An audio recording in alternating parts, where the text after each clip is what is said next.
Welcome back, everyone, to another episode of True Crime Drunks. I am Wes McBee, and with me, as always, the Holly Lee, and a secret guest for 30 seconds. You've seen her before. Before we get into tonight's explosive episode, I'd like to formally apologize myself for a few weeks' break. I've had some things going on and canceled a few times, but I think we should both be back on somewhat of a weekly schedule. Yeah, I'm only working one job now, and so that makes my availability tenfold. Yep, and I got some things taken care of that have been going on in my life, so hopefully that means that I'm going to be way more available to do the solo episodes as well as doing our duo episodes. So the content will be coming out much more regularly. But without further ado, let's get into one of our favorite subjects here on True Crime Junks? Ye Old True Crime Junks, and that is colds. I do love a good cold. What do you think it is, specifically for you, that makes colds so fascinating? I think it's the same with religion. I wonder if it's because we both weren't raised with religion, and so we don't understand. Like, it's fascinating to me for someone to just fully believe a person when they're saying something, and especially with a cult where it's like something like Children of God, like flirty fishing. Like, people are like down for it. That makes sense, and I want to do that. They went and slept with people just to get them as members. Yeah, to get more members. You might be onto something, because I honestly think that there was never a point in my life growing up, and I think because I wasn't religious, that I ever fully believed someone 100%. Like, obviously, people would get my trust, right? Like, my parents probably had 95, and teachers probably 80, and adults that were in my life at that time probably 70. But there was never anyone where I was like, oh, 100%. Yeah, no, I'll trust you with my whole being, basically. And to the point of potentially uprooting and following and doing everything that person says.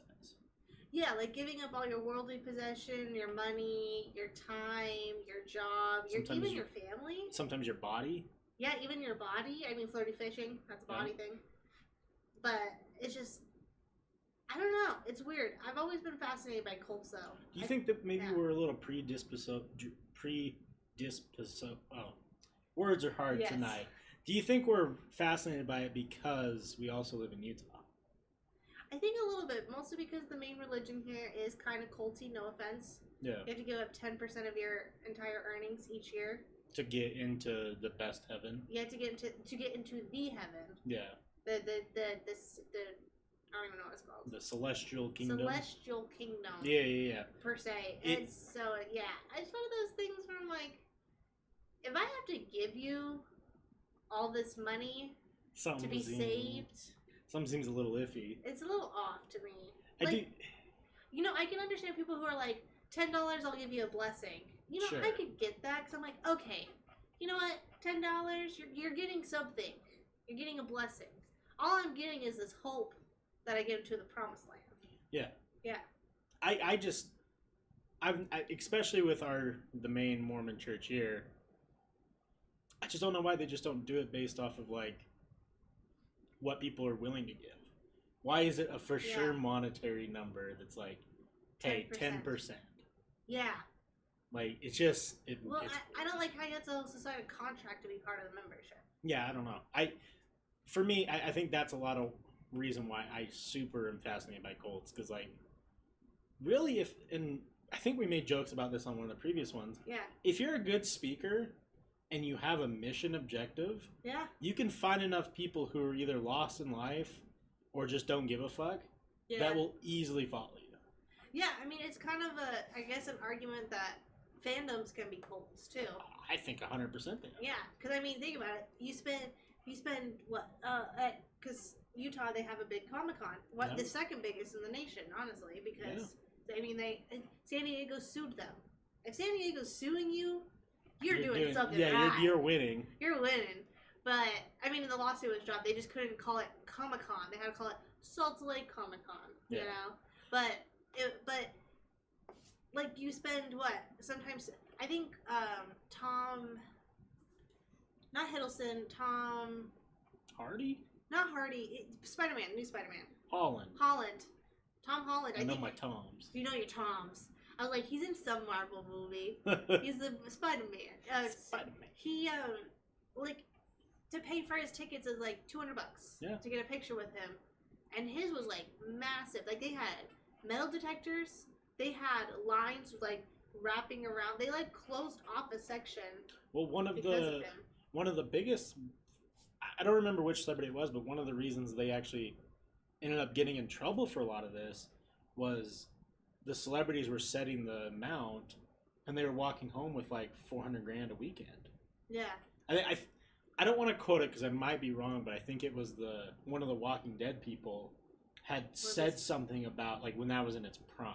You know, like everyone was on Walking Dead, like watching Walking Dead. Yeah. That they were doing like the cons and stuff, and he was going out with like bags of like garbage bags full of cash, like hundreds of thousands of cash. Yeah. And not claiming it on taxes. That's fair. Yeah. That's fair. Yeah, because when they first started it, when you wanted an autograph or like just a selfie picture, not a professional picture, you would have to you could pay cash. You would have to pay cash. Yeah. And so that would make sense why they would come out with bags of money. I don't know which Walking Dead it was. I remember it was the cutest funny thing. Because sometimes with the con, they had like a black screen almost, and then like people signing autographs over here, and there was like the two little girls from The Walking Dead. You know, the one that was fucked up, and then the sister that got fucked. Yeah. You know that scene. Right. Like that was like, fuck, this show could go hard sometimes. Yeah. I saw it was so funny because I saw them chasing each other through the black curtains. And someone had to grab them, and they're like, "You can't just run out. People, you're famous. You understand. People want to stop you." Yeah. And then another time was really funny. One of the guys from Walking Dead. It wasn't one of the main guys. It was he's Asian. I don't remember his name. Glenn. No, he was from not Walking Dead. Supernatural. Oh, I don't know much about Supernatural. He was one of the premonition guys. I just remember he was Asian, but he had like a hat on. And he was standing, just kind of like watching. And my dad, being my dad, was like, "He's from Supernatural." And the guy literally like looked up, smiled, walked away, because he also said it like not quite. He didn't say Supernatural, you know. He was just like, "That's the guy from Supernatural." But we were close enough to him that I literally like stopped and turned around, and he turned around, smiled, and left. Are you a big fan of that show? My dad is. That's my dad's all-time favorite show. Oh, okay. Interesting enough. This year we have tickets to Comic-Con, and Brittany had bought her sister meet and greet with the Supernatural guys. Nice. I assume she's panicking because she, you know, huge Supernatural fan. Yeah, my dad's like, he's like, you know what, Sam and Dean, the main characters, great. Fuck them. I want Crowley. The one devil guy that was just in through the whole thing. Did he ever talk about the ending? I heard the fans, a lot of them really hated it. He was kind of like, you know, it is what it is. He's still like, he's seen it like maybe 4 or 5 times. He loves that show. I've wanted to watch it. I just never have made the time because it's a long show. The first 6 seasons, amazing. And then after that, it's kind of Yeah. Well, I would say up until, because I stopped at season 9. I just couldn't do it anymore. There was just too much. And I kind of wish I finished it, mostly because then I could say I finished Supernatural and I actually saw it all the way through. I just got tired. I also hate waiting. Yeah, I struggle with that too with shows. It's just, it sucks. Yeah. Back on subject with Colts. Yes. Today we're going to cover the Branch Davidians. Also known as the General Association of Branch Davidians, Seventh-day Adventists. That's like their original OG name. And before we get into why they are infamous, I feel like giving a little bit of like a history report, because we haven't done that really, because this is super confusing.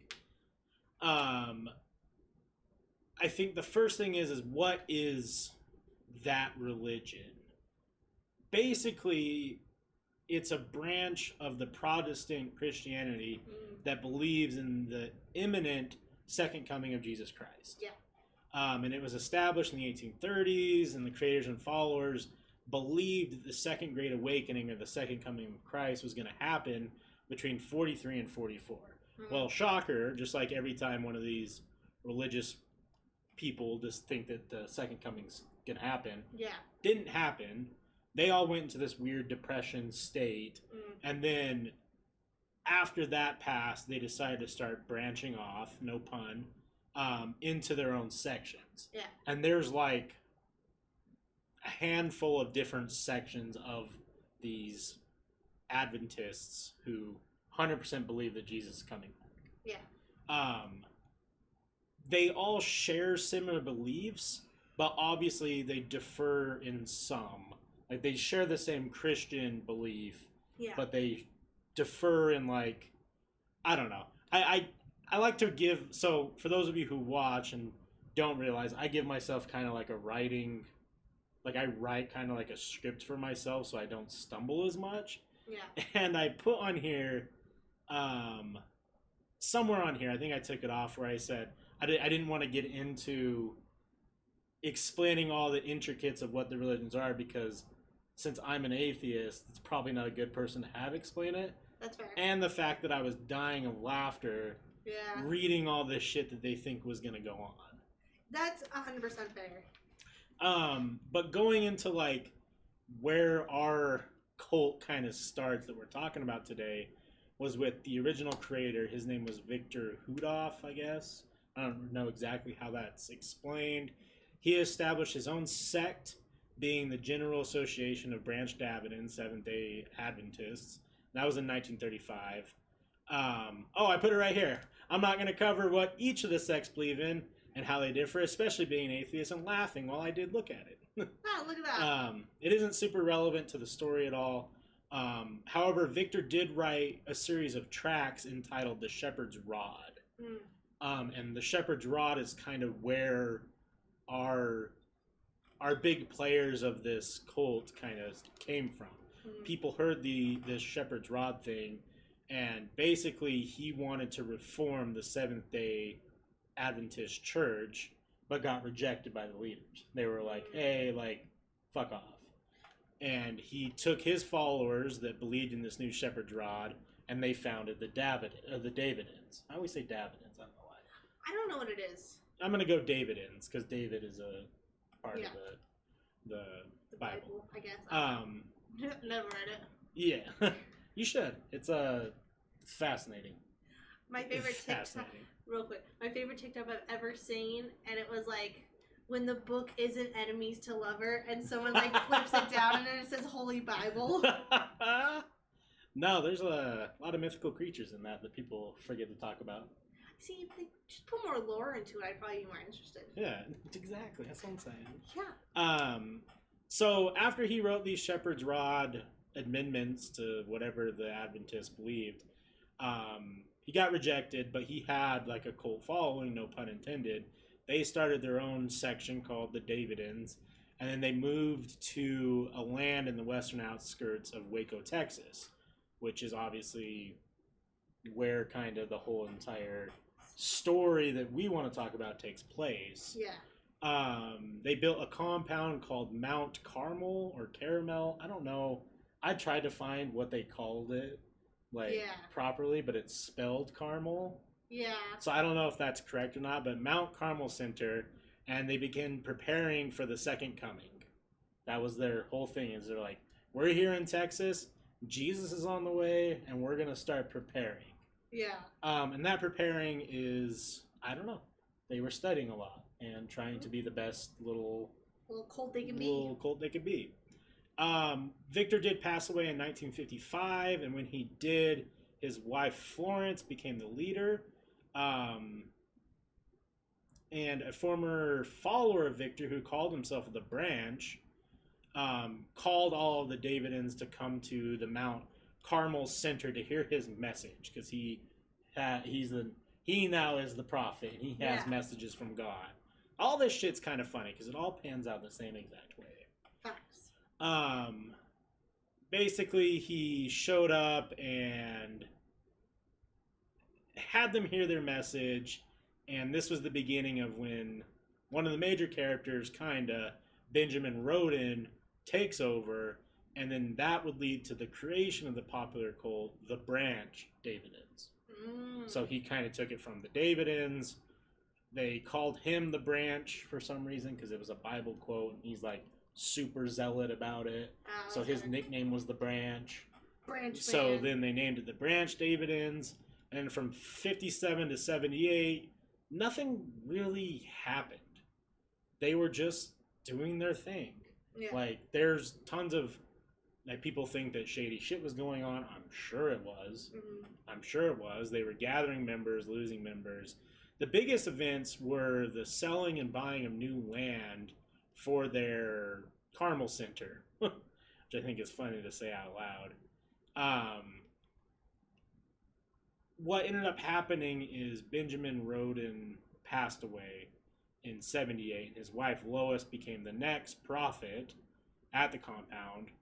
However, in 1981 is when a young man showed up and studied under Lois Roden, but by 1984, the core group of these Davidians had shifted their allegiances from Lois and her son, who was the prophet's son. Yeah.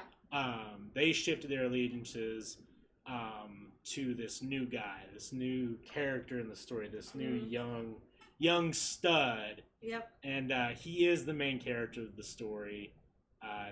His original name is Vernon Howe, later known as David Koresh. And that's where part of the story begins to the end of the... Well, it's not the end because it's still going on somewhat.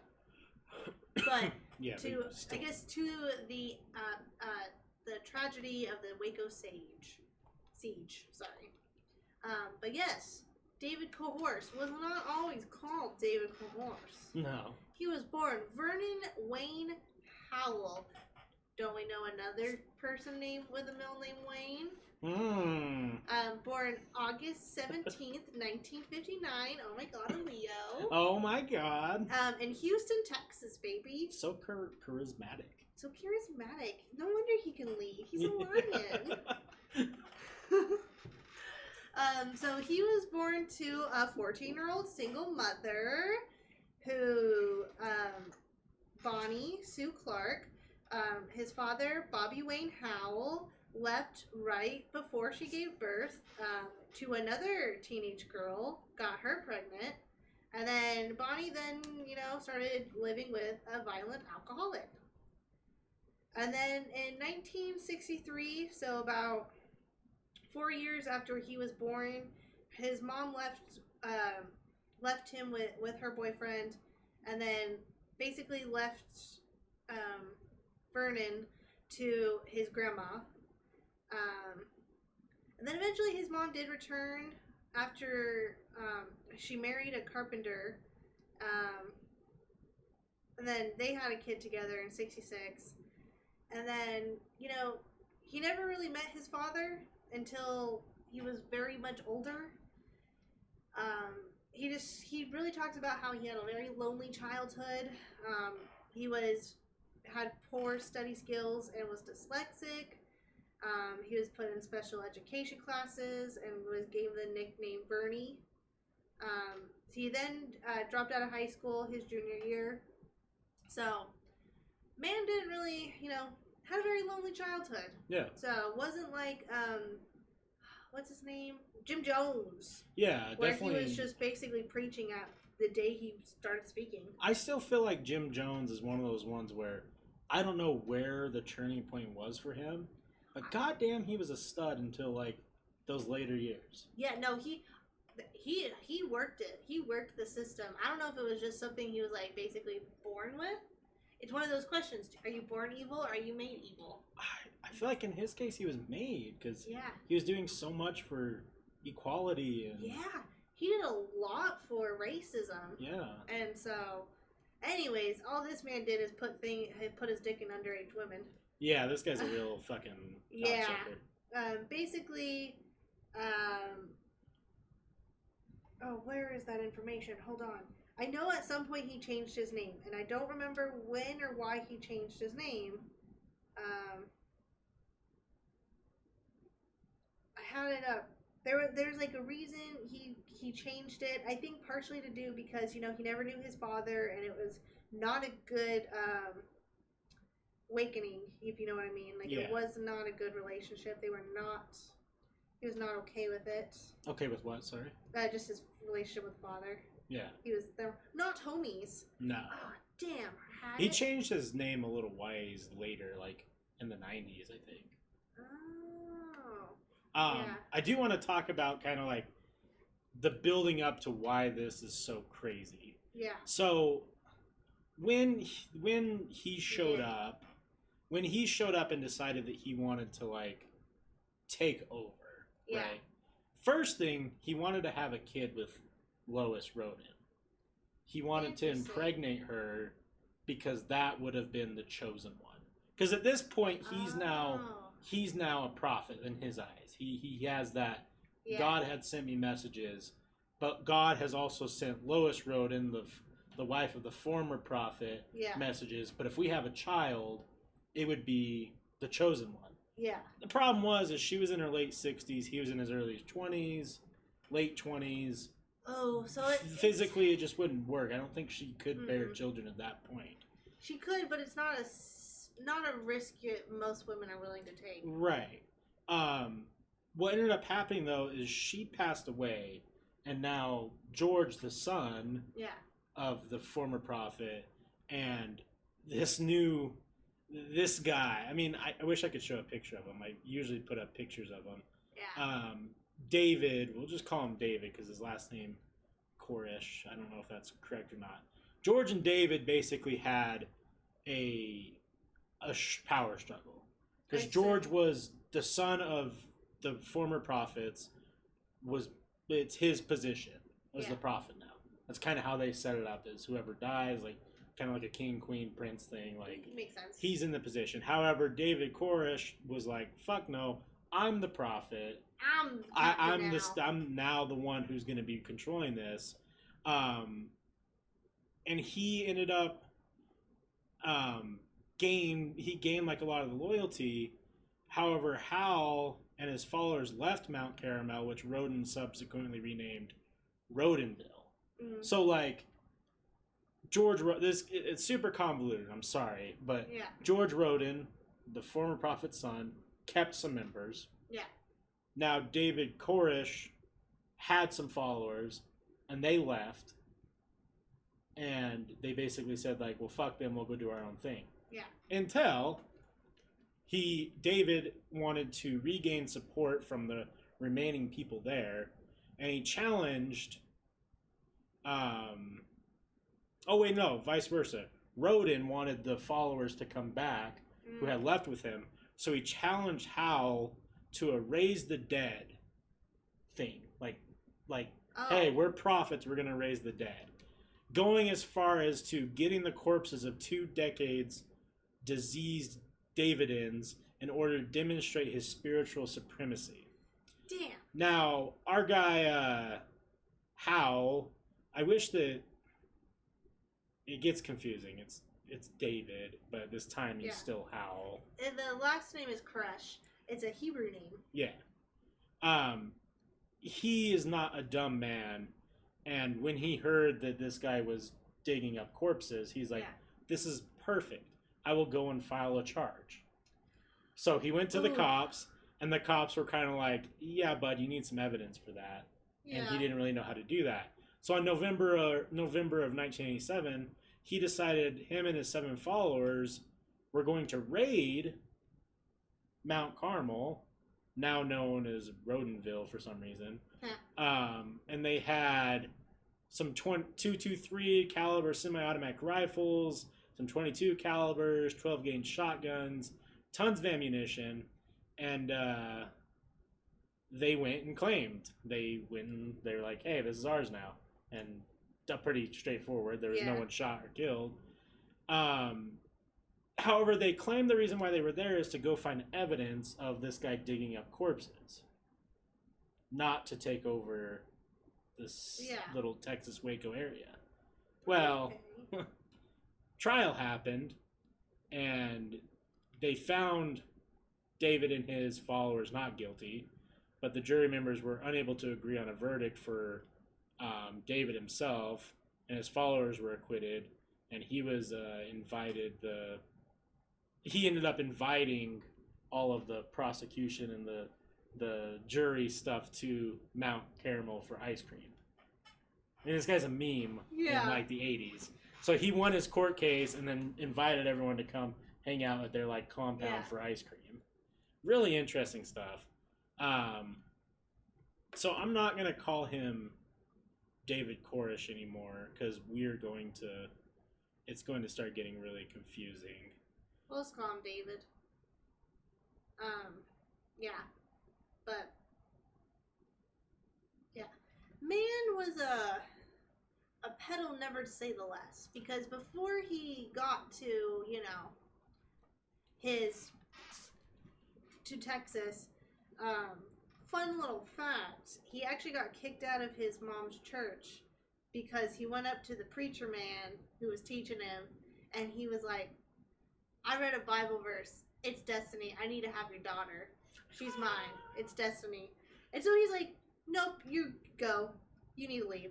Because he already also had someone else got another teen pregnant, allegedly. Who was 15 when he was 19. And then he went to the church, was getting guidance from the preacher. Then finally was like, preacher man, I need your daughter. It's destiny. And then when the preacher threw him out, then basically he kept trying to pursue the daughter, and then he was just excommunicated, essentially. And then before he went to Texas, you know what he did? Huh. He went to good old California to become a guitarist. Hell yeah! That's where that gap of when he went to Waco, Texas, came from. It's because he was trying to pursue a music career. I love trying to be a guitarist. Do you think he was the guy on the corner, like, playing the guitar for tips? Oh, I bet 100%. I love it. So kind of fast forward, trial ended, and going back to like the Carmel Center and everything that was going on there. Hal, who now he basically acquired and has the position of the spiritual leader.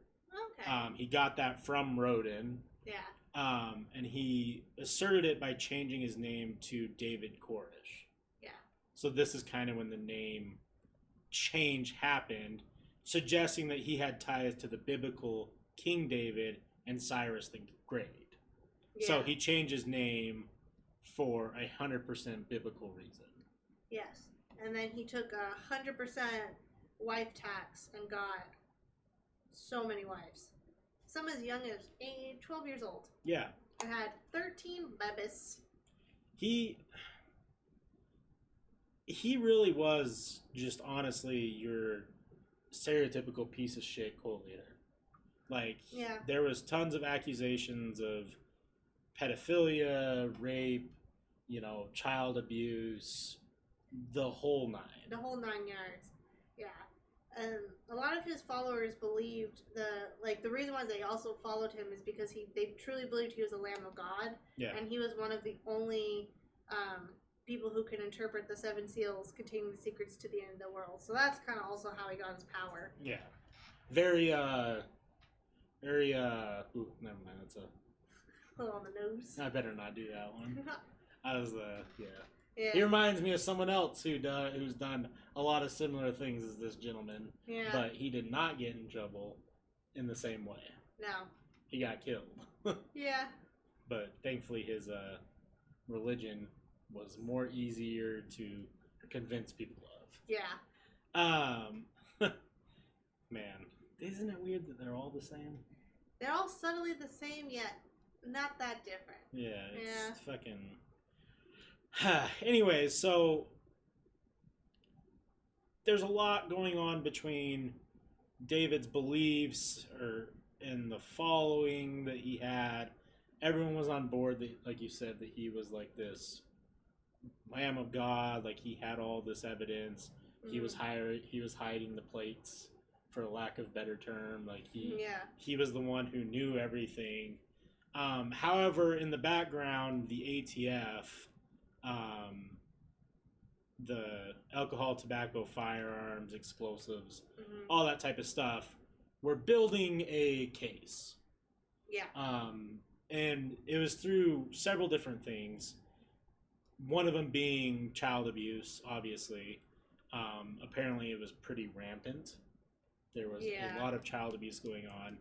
That he was kind of already on the list because of the former attempt with all the guns. Like they were watching him to make sure. Like they really didn't have like an investigation about the child abuse. It was mainly because of the guns. Yeah. They knew that he had too much firepower. Right. Yeah.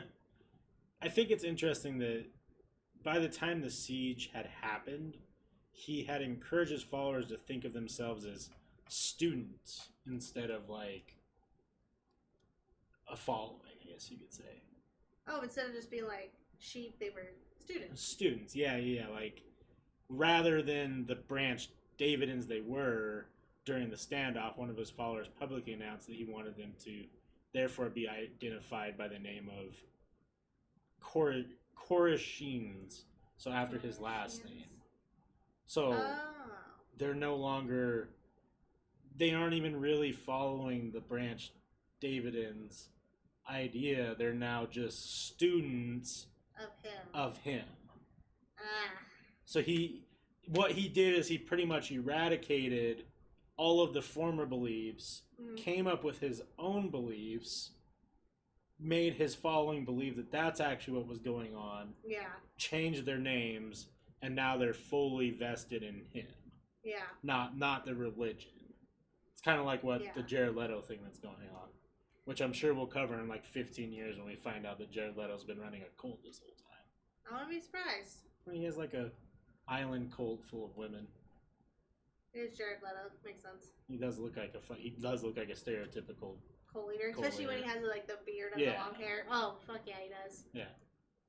I mean, that's for sure happening, and no one's talking about it. Yeah, no one is. It's like a sex island of just like women who go out there and like think they just like fuck. I get it. It's Jared Leto, but Jared Leto. I wouldn't go to an island and fuck Jared Leto. No. That's how Epstein's shit starts happening. Yeah. Anyways, fast forward on February 28th of '93. Fun note: they added that it was 4:20 a.m. Nice.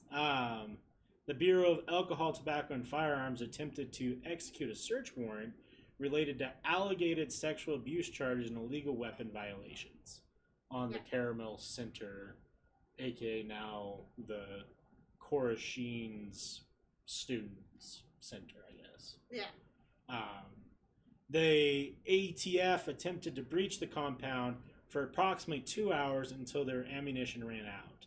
4 ATF agents were killed, and another 16 agents were wounded during the raid. Yep. The 5 Branch Davidians killed in the 9:45 a.m. raid were, I'm not going to name them. I don't think they really deserved that one. Yeah. And 2 were killed by the Branch. Wait. Do you get that? 16 agents were wounded during the raid. The 5 Branch Davidians killed in the 9:45 a.m. raid. And then 2 were killed by the Branch Davidians. So they accidentally killed 2 of their own members? Yeah, I think either 2 were just trying to leave and then they killed them, or 2 were just wrong place, wrong time. Yeah. Because the thing is, they still to this day do not know who pulled the first trigger. Yeah. There's so many like theories. Like because they had like a kennel full of dogs, so they were gonna go put down the dogs. Or, like, not put down the dogs, but make sure the dogs were in things. So they weren't sure if someone shot the dogs, and then that's why they started shooting, and then that's why they started shooting, or was it them started shooting? Because at the same time, there were so many people, so many guns, and obviously the people, the police, I guess, as you can say, are going to say they didn't shoot first. Yeah, of course. And then the Branch Davidians are not going to say they shoot first. Yeah. So it's one of those he sheds, she sheds. He said, she says. She sheds. Seashells by the seashores.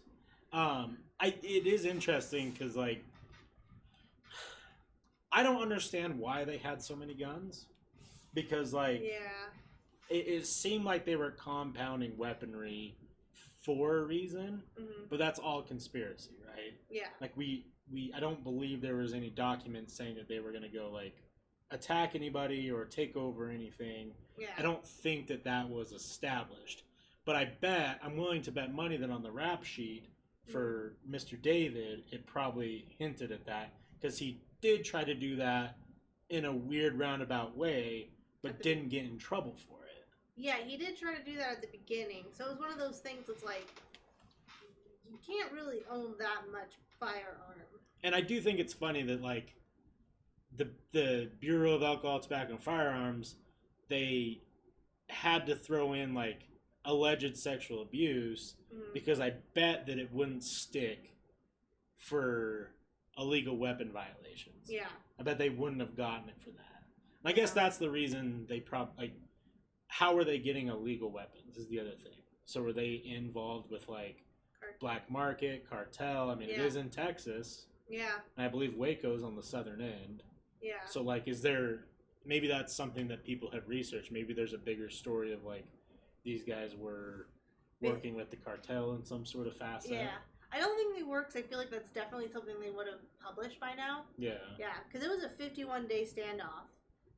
Which is crazy. Which is crazy, because at some point they tried to use, like, sleep-deprived tactics. So they would, like, use floodlights on the compound, play sounds of rabbits being killed. Oh, really? Yeah, apparently. I guess, like, 10 days before the fire. Because basically the way it all ends, it ends in a fire. No one knows how the fire started. It's still undetermined, because basically what happened was, in the compound itself, it was almost like either they started the fire because they knew what was going on, so they're like, burn it all down or else it's going down in flame, like a flame, or what they were planning on doing. But, like, so, like, on the last day when they were using the tear gas and things for that, there was just combustions out of nowhere. So, like, they're not really sure what happened with the fire. Yeah, it definitely is interesting. I mean, this is the part that gets also interesting. So after their first initial raid, they ended up making contact with David, and they basically managed to facilitate the release of a bunch of children that were in the compound, which, if you think of, like... Think of the children? Think of the children, and then they get the children out, and then all of a sudden it's on fire.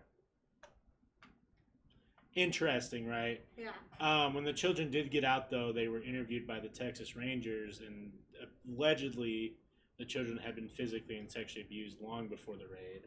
Yeah. Though there's no evidence of the abuse to really... Yeah, because mostly the person that was doing it died. Yeah. Because the thing is, not even all the children got out, though, unfortunately. Yeah. He didn't give out all the kids. Mostly because his negotiation is he wanted to play one of his sermons on national radio station. He wanted to give out one of his sermons, but they weren't going to do it. And they never found a resolution, and that's why it combusted. It's kind of... This is also kind of a little scary when you start thinking about what could happen in the world. But so on April 19th of 93, the FBI moved to its final stage of the compound using large weaponry such as 50 caliber rifles and armored combat engineering vehicles. Yeah.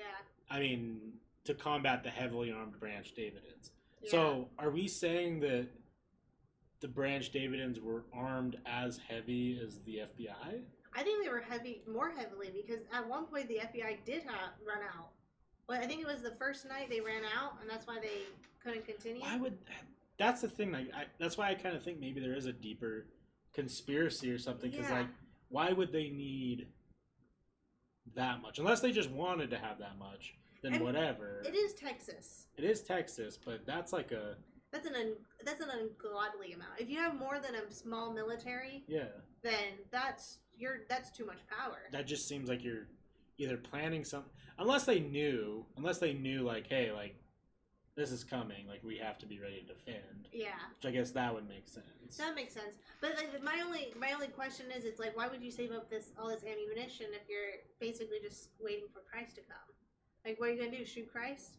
Or shoot everyone that disagrees with Christ? Because technically it's Christ. If he's second coming, everyone who doesn't believe dies, right? Or something? Yeah, I think it just depends on what you believe. Like, yeah, because then you have to go through Judgment Day. Yeah. That's what the rising of Christ is like Judgment Day. What's it called where everyone's supposed to like fly up into the heavens? No, that's a term too. Oh, are you talking like when like basically like we're all damned and it's like all the good ones go to heaven and then all the bad ones stay on earth when it just perishes? Yeah. Oh, I don't know what that is called. I forget what that's called. Yeah. Yeah, so it just is really strange. The FBI basically they used their heaven weaponry, tear gas. They tried to flush out the Davidians. The FBI agents were only permitted to return any incoming fire, not to actively assault, which is, interesting. Yeah. When several of the Davidians opened fire, the FBI responded, was to increase the amount of gas being used. Around noon, three fires broke out simultaneously in different parts of the building. Mm-hmm. The government maintains that the fires were deliberately started by the Branch Davidians. Some Branch Davidian survivors maintain that the fires were started either accidentally or deliberately by the assault. Of the 85 Branch Davidians in the compound, when the final siege began, 76 died on April 19th in various ways, from falling rubble to suffocating effects of the fire or by gunshot from fellow Branch Davidians. Yeah. The siege lasted 51 days, like you said.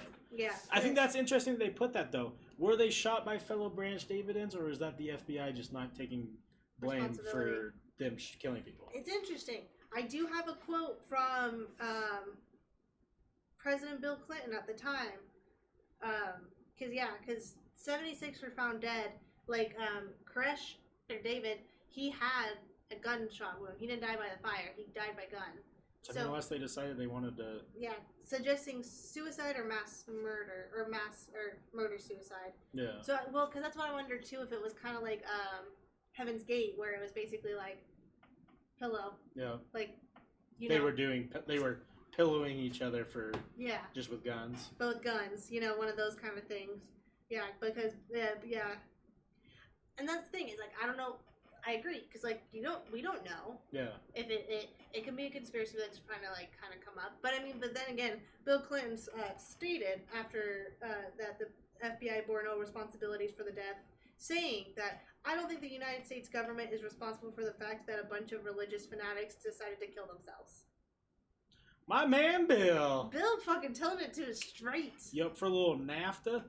Another afternoon of fucking that ass. Yeah. Oh my god. Bill Clinton's not the GOAT. I should probably never say that. He's kind of not very. Kind of seems like it though.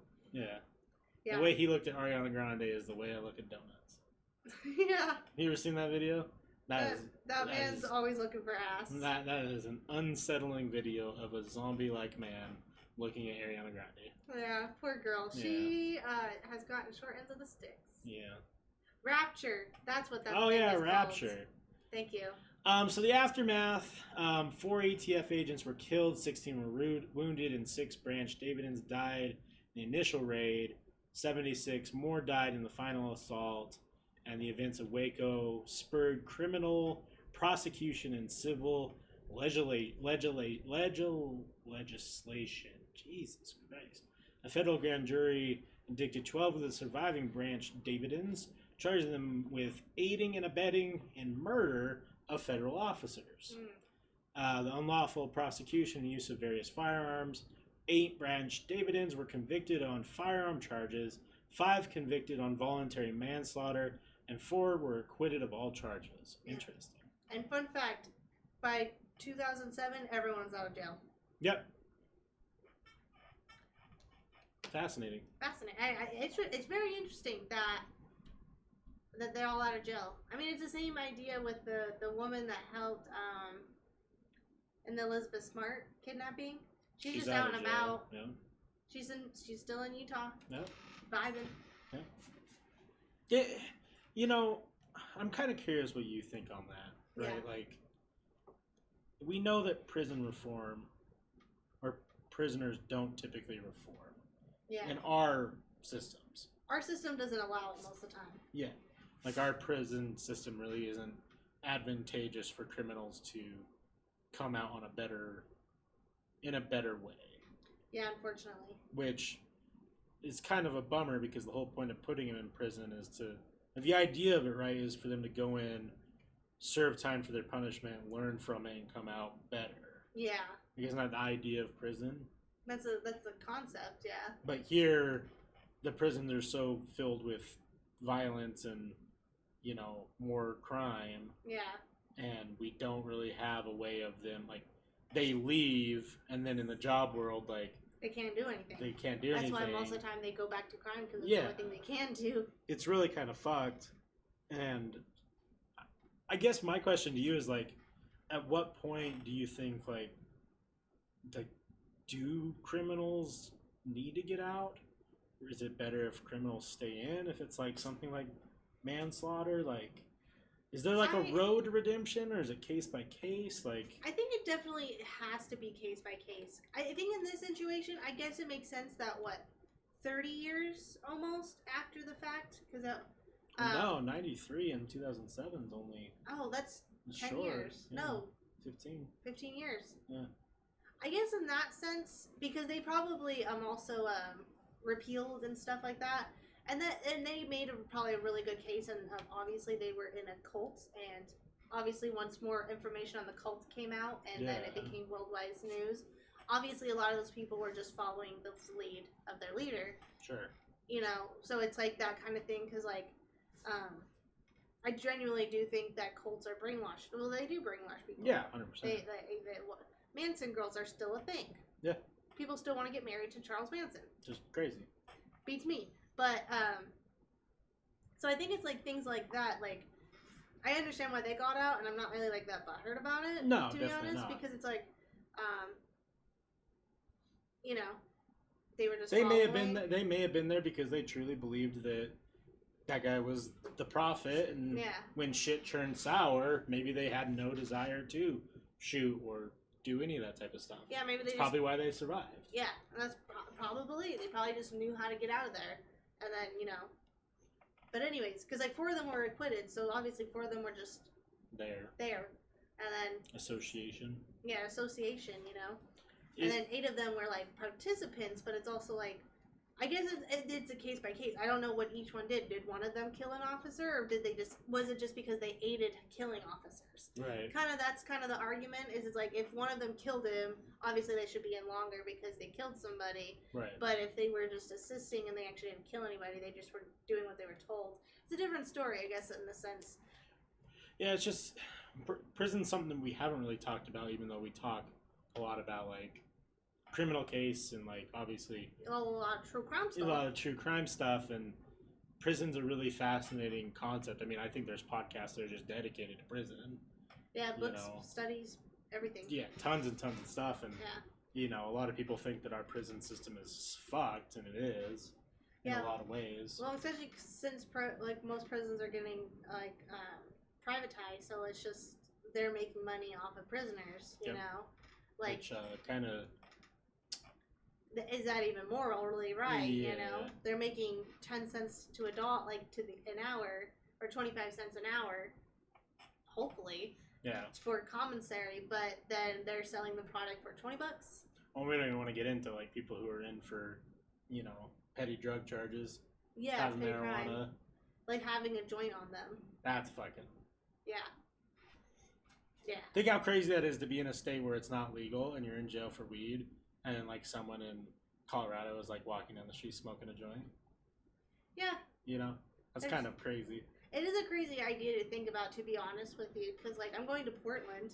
Yeah. And like you can partake. I can partake if I want to there, but if I bring anything back, oh god. I mean, if you bring stuff back to Utah, that's a felony. Yeah, that's a felony. Yeah.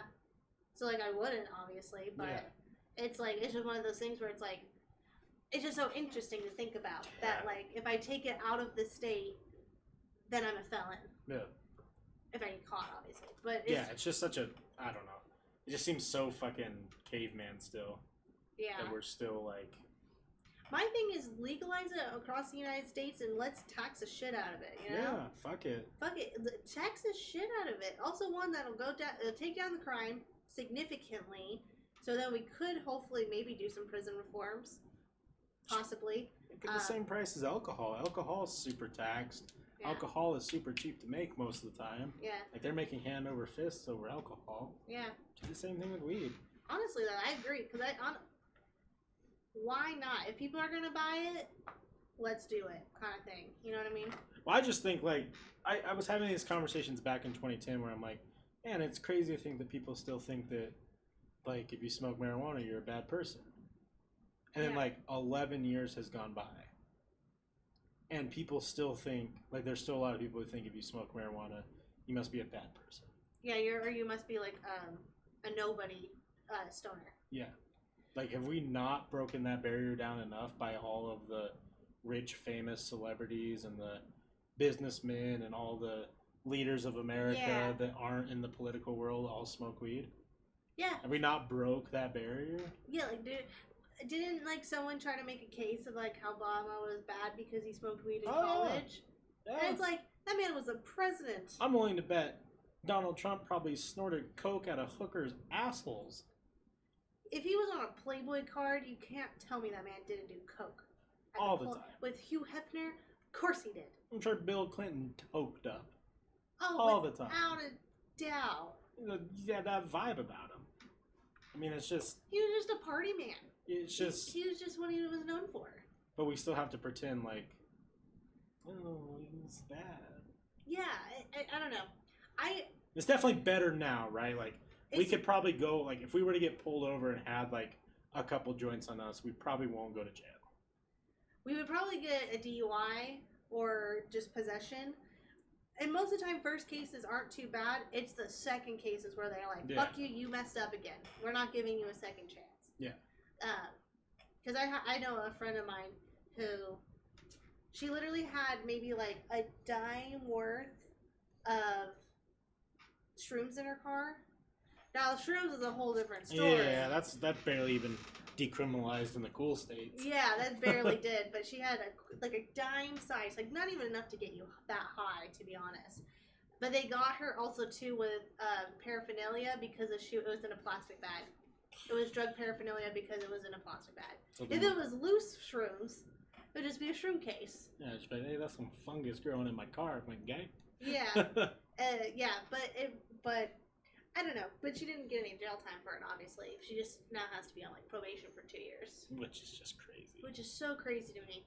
But yeah, like I feel like, especially being white, if I had a joint in my car and a cop pulled me over. And if it wasn't even smoked and I was just like, I don't know. I'm pretty sure it fell out of my friend's purse, but I understand what it looks like.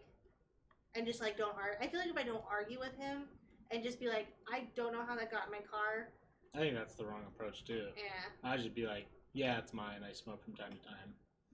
I guess that's fair. I feel like if you're more blunt with them, they're more blunt, or they're more like, okay. Well, yeah, because they don't. If they catch you in a lie, then it's like really bad. Yeah, I guess that's fair. Because then they're like, well, why are you lying to me? Yeah.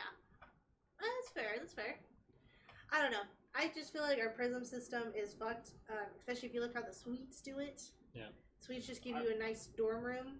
Yeah, our prison's fucked. Our law enforcement, I would say for the majority, is pretty fucked. But I think that's just, I don't know.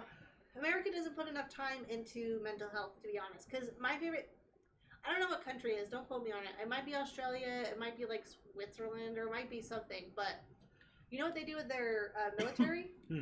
When you're done with your term, whatever, your I was about to say sentence. It's not a sentence. Service. Your service. Whenever you're done with your service, you know what they do? You have to. It's a mandatory 3 months rehabilitation.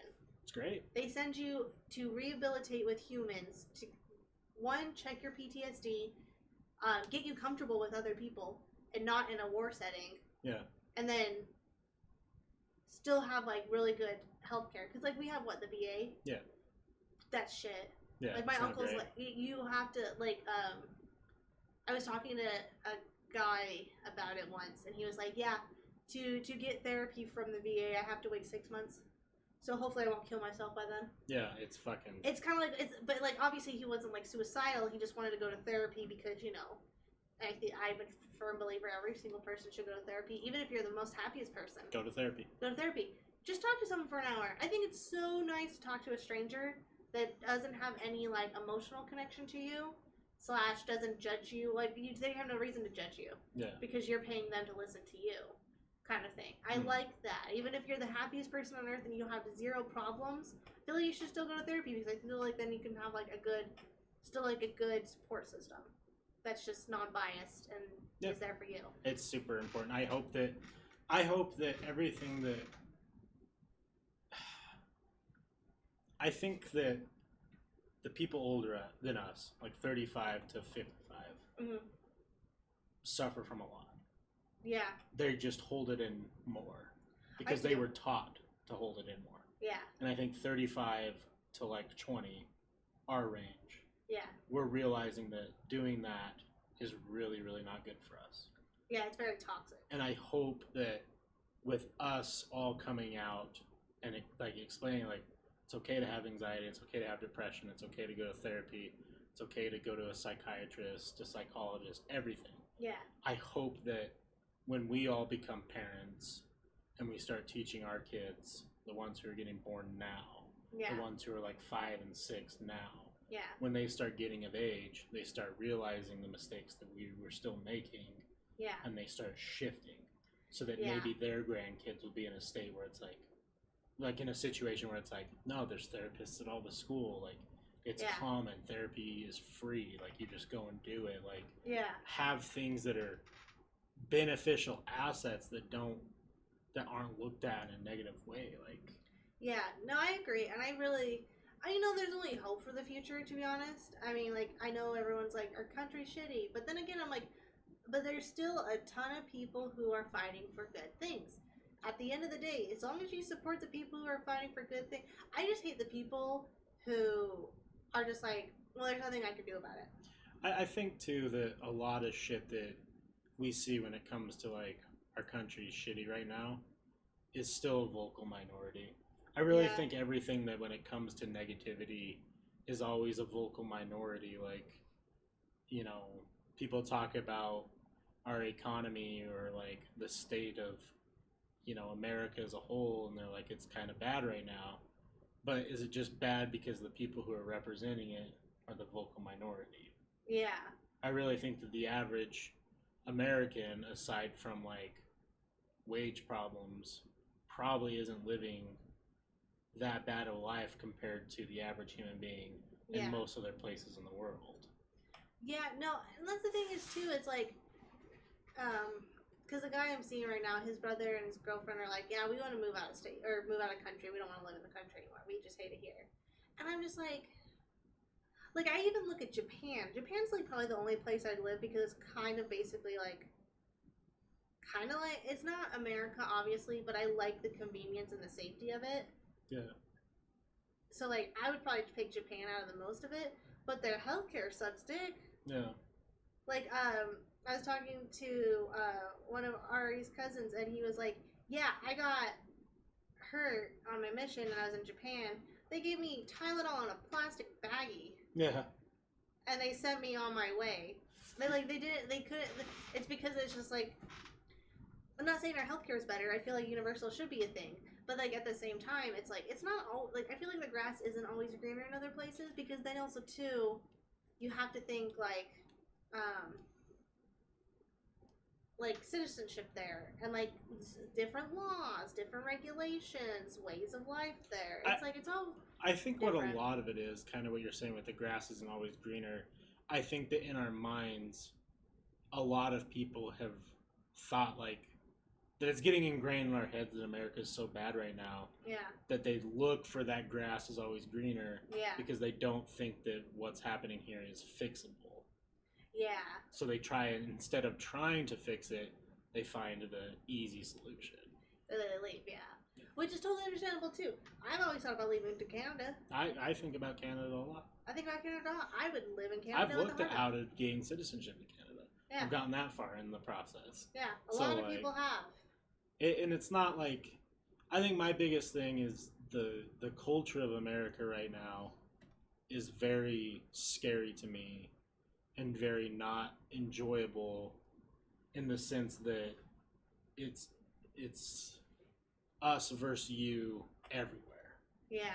And not just politics, music, movies, like any form of entertainment. It's like an us versus you. There's like, you know, everyone's like fighting each other over what's best or what's shit. Like, oh, your opinion, like your taste is shit. Like, and that's just across the board. Everyone's like very hateful right now. Yeah. Like as our culture, and our culture is going through a lot of changes that are stressing people out and making even more hate.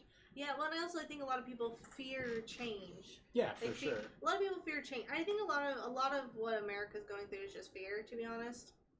It's a lot of fear of hate, like fear and hate, to BH. And then once we kind of get over the fear, like, okay, just because we let women have abortions whenever they want doesn't mean someone's going to abort your baby. If you're raised in a religion that doesn't allow it, then you shouldn't be worried. Don't get one, you know? Or, oh, weed's legal across the nation. Oh, doesn't mean you have to smoke it. Just because gay marriage is legal across the nation doesn't mean you gotta get gay all of a sudden. You know, It's one of those things where it's like, let people live and do their thing. I don't know. I still, like, truly believe that, like, you know how shitty America is? It is, like, not... It still is very much nicer than a lot of places. Like, a lot of places still doesn't allow gay marriage. Can't go to China if you're gay. No. No. Shit's bad for you, you know what I mean? And, like, things like that, like if me and Cass were going to Japan as a couple, like, I'm not really even sure how they feel about that kind of thing. Like, would we be, like, looked at weird, or, you know? Yeah, I mean, it's just, I think that so many people, I think that's kind of a culture in America, too, and it's in the sense of, like, people are so afraid of growing and becoming what they want, and not thinking that they can do it here in America, so they just sit and not do what they want for so long, and then think like, oh, well, maybe I'll be happier in like Canada or Japan or whatever. Yeah. But never even take that step either, and sooner or later they're 35, 40, and they're like, oh, I wasted my whole life hating on things. I guess I'll just be a miserable old person. Yeah, and that's my biggest thing is just like, I'm like, I don't know, I'm just a very positive person, and it's like, yes, there's parts of America that are shitty right now, but it's like, doesn't mean I can't still live my life and live my best life, you know, and vote and do all the things that I can do to I think try it's to make still one of the best places to be able to live, to do whatever you, like, to attempt to try and do whatever you want. Yeah, no, I agree. And the thing is, I'm not pro-gun, but I'm not against guns. I feel like if you want to have one, as long as it's regulated and safe. Yeah. And I'm not, and then, like, you know, mass shootings go down, because that is a big problem in America. I like how no one likes to identify who the real terrorist in America is. It's not Muslim people. It is white Christian males. But no one wants to talk about that. Of course not. But that doesn't fit the under God narrative. Yeah, it doesn't fit the freedom or like the America that we like to think about. Like, we like to think that outsiders are our biggest threat, and sometimes it is us is our biggest threat. I think us is our biggest threat majority of the time. Majority of the time it's us against us, and that's what we're the one killing our healthcare, killing our housing system, our schooling system, our prison system, our economy. That's not outsiders. That's usually us. That's usually us doing the most damage. But we like to point fingers. Yeah, we like to seem like we're good. Yeah. That whole rant aside, we kind of got off the subject a little bit, but we kind of covered everything we wanted to with the Branch Davidians. Yeah. They are some interesting folk. Going into this weekend, Sunday. Sunday. Sunday. Huge mega sale on Sunday. You are going to do a solo episode. Yep, my first solo episode will be on Sunday. I'm going to be going over Carl Tanzler and Carl Tanzler, and then I'm thinking about what I want to do for my solo episodes. I think I might start a book club. Okay. A true crime book club. I like that. So since I work at a bookstore, and our true crime section is actually really nice. It's like 2 big shelves of books. So I kind of want to start doing like monthly. So maybe not every single time that Thank you. I think that also would be great. Yeah. But because like I don't think every single time I'll probably do like a book, but I'll probably have you like post on your like on Instagram like what I'm going to be doing in the next 2 weeks. So if someone wants to like read the book and then watch read it, along. because I really like true crime, and I feel like the only thing that like I know I can provide that's very different from what you can provide is like book aspect. Mm-hmm. Not that you don't read or write. Like, no. I get what you're saying. It's like we were on Read Between the Lines together. Or something. Yeah, something like that. But I feel like that's something that I'm very much interested in, and I can definitely do. And then also I like collect a lot of cool true crime books because like when I shelf that area, I always look at books. And I'm like, that is so cool. Like I read one of my favorite coworkers. Because sometimes like when you go to Barnes or into a bookstore and they have like, this is what this is. I like it gives you a little like snippet of like a review, and I read her review on one of them, and I was like, that sounds interesting, and I feel like a lot of people would like it. But that's why I kind of want to do it in like a book club setting, mostly in the sense of like, so then I tell people in advance what I'm reading, so then if they want to read it with me, they can. Because I'm going to tell you right now, there's going to be spoilers. Right. You have to. I have to. It's a book club. You have to talk about the book. I have to talk fully through the book. And so that's what I kind of want to do. Because I bought that one book, and I started reading a little bit of it, the Human Skin Bound in Books, yes. And like the history of that, and all that stuff. And it's a fascinating read, and I'd love to read more of it. And do like a whole episode on it, and like do even my own research, things like that.